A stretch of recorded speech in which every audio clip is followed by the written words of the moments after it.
নমস্কার সবাইকে। আজকে রবিবার, তো মেয়ে রেডি হয়ে এখন চলে যাচ্ছে মেয়ের স্কুলে অনুষ্ঠান আছে। তারপর সন্ধেবেলায় মেয়ে আর আমি চলে এসেছি মেয়ের স্কুলে। তো এসে দেখি এখানে অনুষ্ঠান শুরু হয়ে গেছে। এবার তোমাদেরকে বলি কী উপলক্ষে অনুষ্ঠান। স্কুলে ৭৫ বছর পূর্ণ হয়েছে, সেই উপলক্ষে অনুষ্ঠান।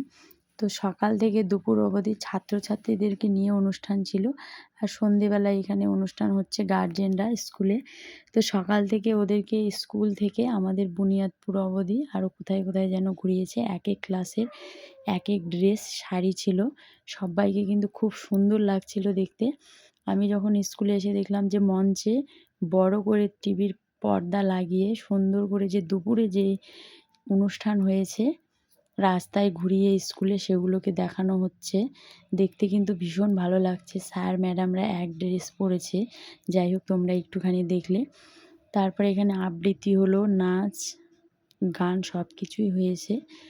তো আমরা ওখানে বসে থাকতে থাকতে দেখছিলাম যে বৃষ্টি পড়ছিল। তো মেয়েকে বললাম যে চলো বাড়ি যাই। মেয়ে বলছে মা আর একটু দাঁড়ায়। তা আমি বলছি ঠিক আছে, আর একটুখানি থেকে চলে আসবো। স্কুলে যখন বসেছিলাম তখন বুঝতে পারিনি বাইরে এতটা ঝড় উঠেছে।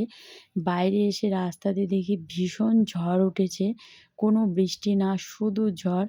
তো আমাদের এইখানে এফসিআই মিলের এখানে এসে দেখি একটা শিব মন্দির ছিল, সেটা ভেঙে রাস্তার মধ্যে পড়ে আছে, ঠাকুর একদিকে